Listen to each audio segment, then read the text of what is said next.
नमस्कार। अच्छी खबर है जो आप लोगों के लिए आ सकती है। इस वक्त पूरा देश त्रस्त है नोटिस से।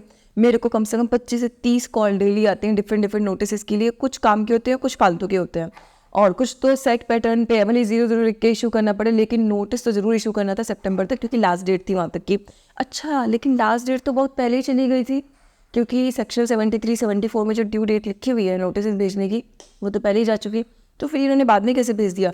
क्योंकि डेट उन्होंने एक्सटेंड कर दी थी। तो 73 में डेट क्या लिखी हुई है? 3 ईयर्स माइनस 3 मंथ्स, यानी कि 33 महीने, और 74 के अंदर है 5 साल माइनस 6 महीने। तो उतने तक आपके जो नोटिस है वो आ जाना चाहिए, और ऑर्डर फिर रिस्पेक्टिवली 6 महीने बाद और 3 महीने बाद तक पास हो जाना चाहिए। लेकिन 168A एक सेक्शन था जो इंसर्ट किया गया था CGST एक्ट के अंदर, जिसमें उन्होंने बोल दिया कि फोर्स मेज्योर, यानी कि जब कोई प्राकृतिक आपदा आ जाती है और कुछ काम करना संभव नहीं रहता, तो उसको हम लोग उसकी डेट को एक्सटेंड करने का अधिकार मांगते हैं। वो अधिकार वहाँ पे दिया गया था।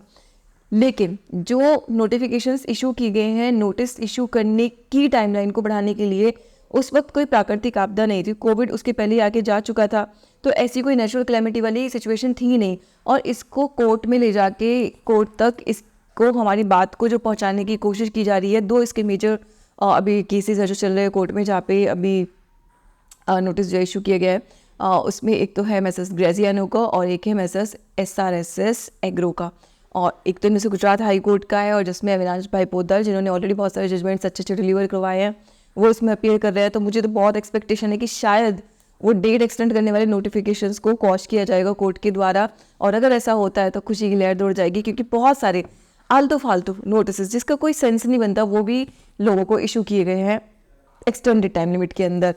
तो आई होप ये वीडियो आपके लिए यूज़फुल रहेगी। छोटी है लेकिन यूज़फुल तो रही होगी। तो लेट अस वेट, मेरे साथ वेट करो कि दोनों के दोनों जजमेंट्स का रिजल्ट फाइनली क्या आता है। पॉजिटिव आता है तो बहुत अच्छा है, नेगेटिव आता है तो कोई बात नहीं।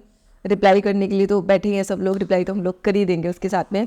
अगर आप कोई भी लिटिगेशन से रिलेटेड इशू डिस्कस करना चाहते हैं तो आप मेरी ईमेल आईडी पे मुझे उसकी डिटेल्स सेंड कर सकते हैं। ध्यान रखिए, कोई ऐसी क्वेरी मत पूछना रिटर्न वाली ये वो फालतू की, only something related to serious litigation.